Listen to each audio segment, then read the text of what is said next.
Hey y'all, I'm so freaking excited. Donell Jones is about to enter into the room really soon.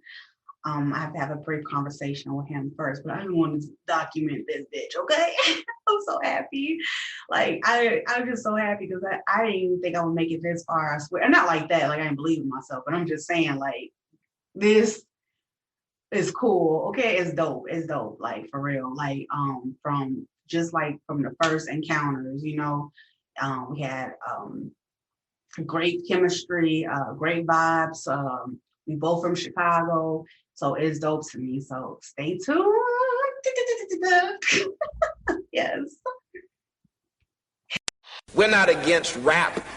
We're not against rappers, but we are against those. Something big about to happen. I hear the beat tapping.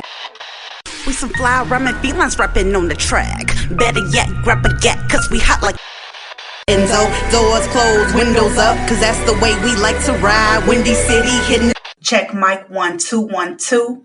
We live, baby.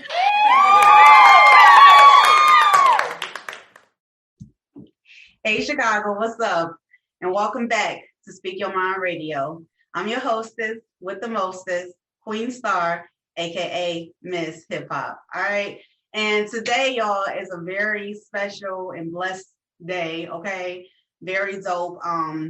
We have an iconic, legendary superstar up in the house. Okay, he is the king of R&B. Period. The love doctor, the guru of all baby making music. Okay. And it's just really special because he took a 7-year hiatus in the industry and he's finally back with his 7th track, 7th studio album entitled 100% Free. Okay. So you guys, without further ado, bringing up next to the mic, Chicago's very own Donell Jones. Woo! What's poppin'? What's good, What's up, man? baby girl? How you doing? I'm dope. I'm great. Love that intro. Okay. For sure. So, Donell, here at Speak Your Mind Radio, brother, we do a traditional icebreaker question for all the artists. So let's get started. Okay. All right. Donell, how well do you work under pressure? Very well. It brings out the best in me. When I started this album, I was supposed to start it like around maybe September. Mm-hmm. The album was slated to come out in December. I didn't get started until November. I had already had Karma done, but I hadn't had anything else done. So I just got to work. And, for me, I feel like my best work comes at the end. So I really wanted to challenge myself and just see what the universe would put inside of me. And those songs is what came out. All right, yeah, for sure. I checked out the whole entire album, so I definitely got some questions. Did you intentionally set it for 7 tracks? It's all intentional. 7. I've been going for 7 years. Mm-hmm. It's 7 tracks on the album, and it's my 7th studio album. So that's 777. That's completion, and that means a lot to me. It means I'm completing my journey, and number 8 will be the beginning of a new journey. Woo, woo. Yes. Yes. I love numbers, so I felt that. Yeah. Yes. Okay, so describe some of your personal struggles that you had to help you along the way in creating this project for everybody, because 100% Free felt like it was a piece of your transformational journey back into music. Yeah. I'll say about maybe 13 years ago, my life started to change. I had put out an album called Lyrics, and in that particular album, you can tell what I'm going through because most of the songs are about cheating.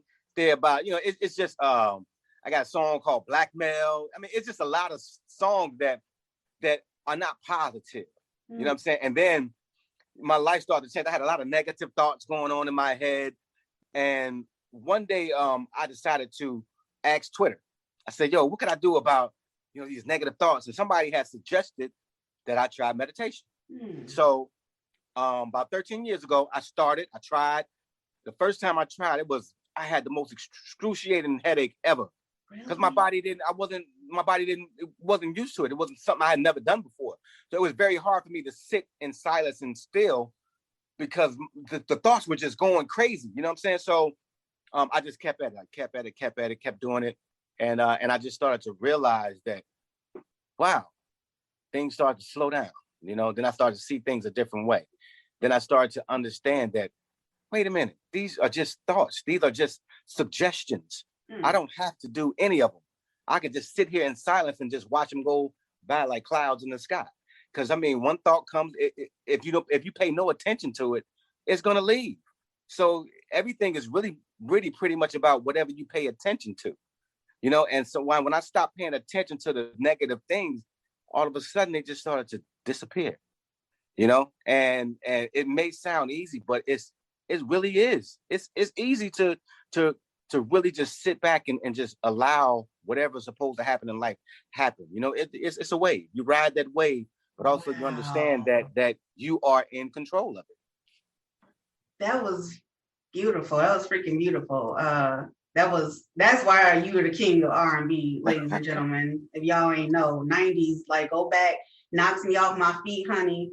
Okay, my heart, the first album, 96. Don't do me, okay?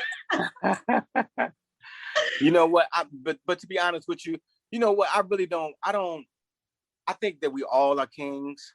And not to slight what you said, but I think we all are kings. I really don't believe in that because I feel like there's time is not going to end. You know, and there will be so many more great people that come. So we can never really say who is the king or who is this, or who is that. But what we can say is look at their work and see what they did. And if you touch somebody or if you made somebody feel better through music, then I've accomplished my goal. Yeah. You know, and that's the way I look at it. Yeah, you definitely, yeah, for sure. Like, kudos to you on that one. Thank you. You're welcome. And let's just get straight into more of the music. You know, let me ask you, how important is it for you to kind of bridge that gap of the generations of fans in your music? It's very important for me. I mean, because I grew up off of Teddy Pendergrass, Michael Jackson, Stevie Wonder, the Isley Brothers. And when I fell in love with that music, it really touched me. And then I also fell in love with hip hop. Yeah. You know, hip hop came and I fell in love with that music. So for me, when in the 90s, we bridged that gap by going back and sampling some of those records and singing new songs on top of it, you know, and that flow never stopped. And that's exactly what the new generation is doing. They're going back now and sampling the 90s, which I love. I love because that's what we started. You know, we started that whole sampling old records and singing over them. Well, the hip hop generation did, and then hip hop R&B came in. And I mean, I just feel like, you know, it's very important to bridge that gap.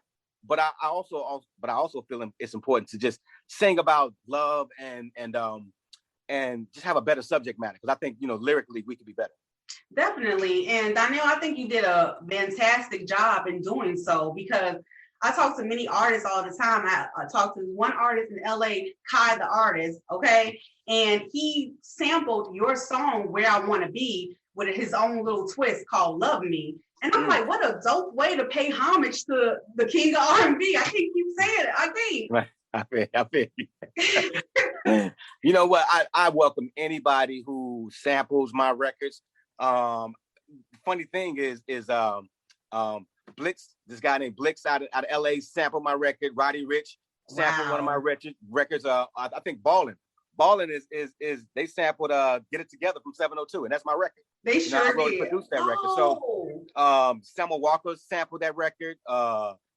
It's just so many people that are going back and sampling these old songs that I created, and for me it's amazing because it's almost like it's like a fresh start, you know. So it's beautiful. It's really beautiful. Yeah, it really is. And speaking of beautiful, your first single on 100% Free, the album, was Payback Karma. Yes. And you actually came here to Chicago to shoot the first video ever in your whole entire career.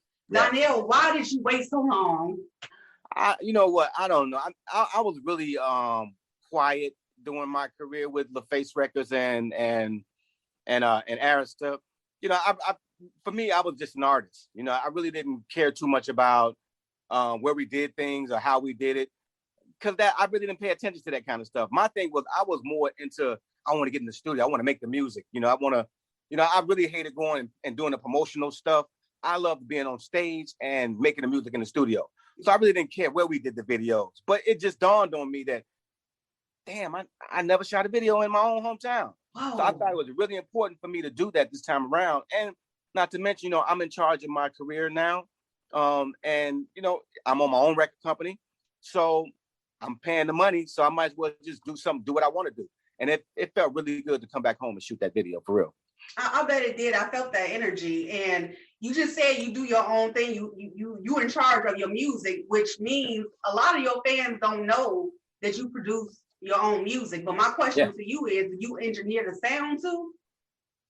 You know what? I record myself. I do all of that. I all the instruments except for the guitars. I got a dope brother by the name of Charles Pettaway who plays the guitar for me.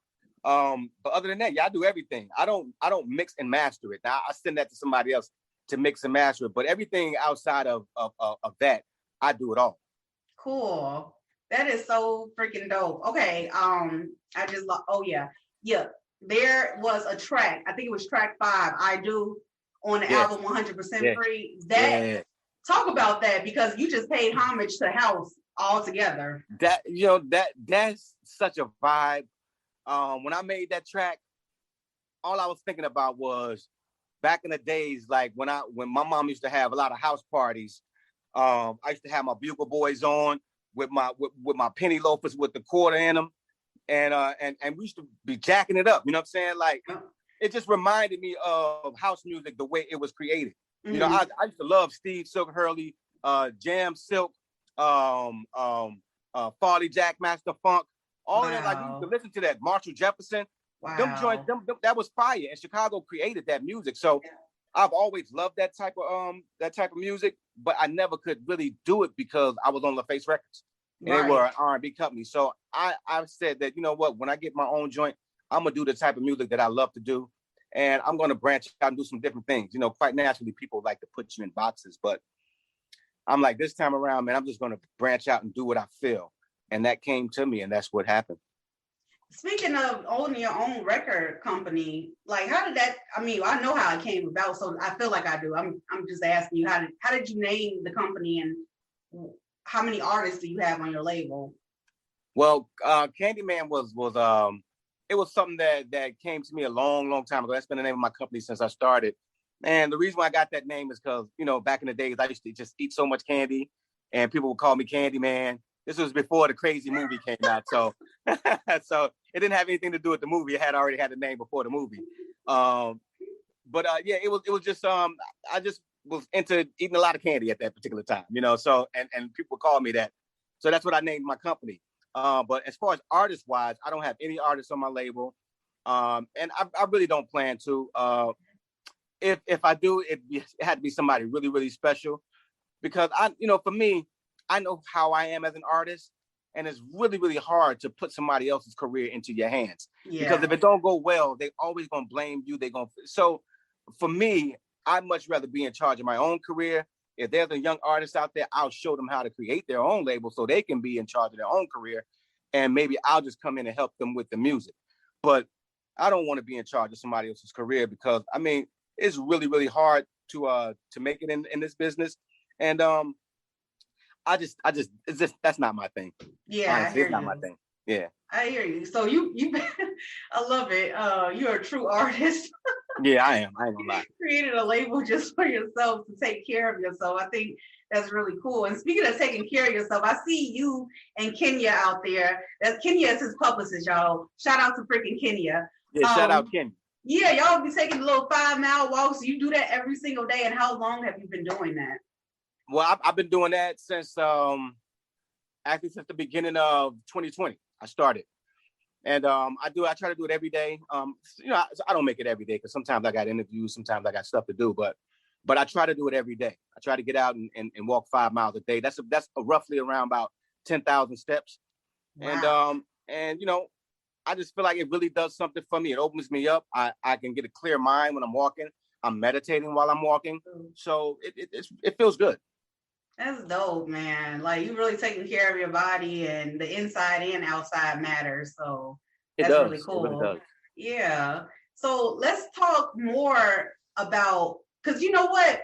You said the album 100% Free was actually supposed to come out around December, and I remember that too. Yes. And I also remember you saying in another previous interview that you were working on a second collaboration with. Yep.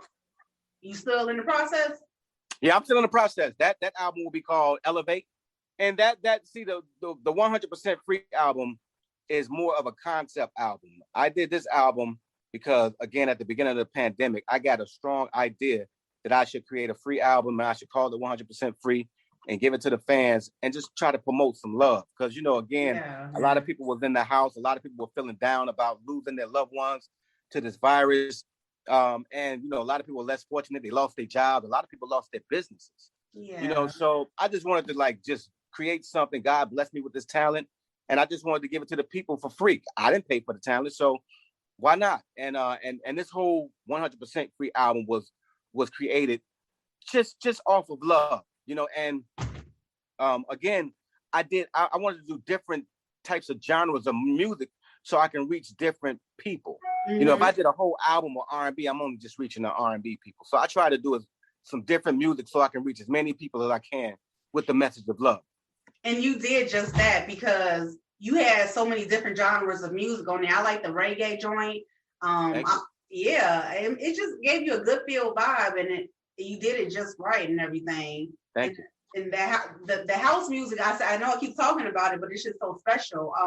The I Do joint, that was your first time doing house music, brother. That felt like you've been doing that forever. I promise. Honestly, it's not my first time doing house music. It's my first time that the world has heard it. Because I do all kinds of music. You know, I do rock and roll. I got some rock songs. I got all kind of songs. I'm a creator. You know what I'm saying? Yeah. So I mean, I never want to get put in a box. But again, I could never show different sides of my talent because I was with a record label, and you know they only wanted certain things a certain kind of way. Right. So I was never able to show that side of myself. But I've been loving house music. I grew up off house music. You know, so why wouldn't I want to you know show that side of myself? I just never could. And now that I'm in charge of my own career, I can do whatever I want to do. Yeah, that's so cool. Yeah. That is so awesome. So, Donell, before we end this interview, I just want to ask, you know, some fun questions, you know. Sure. Yeah, because your fans want to get to know you even more. So, okay, let's shoot. How many kids do you have? I have 6 kids, 5 girls and 1 boy. Wow. Yes. Is the boy the youngest or the oldest? He's the youngest. Hey. He's the youngest. My little man. Yeah. You know? And I'm glad I got him now at this age that I'm at now. You know what I'm saying? Because I get to watch him grow. Yeah. You know, I'm a different person than I was back then. So it's beautiful. I know. That's so sweet. They must be really proud of you. Yeah.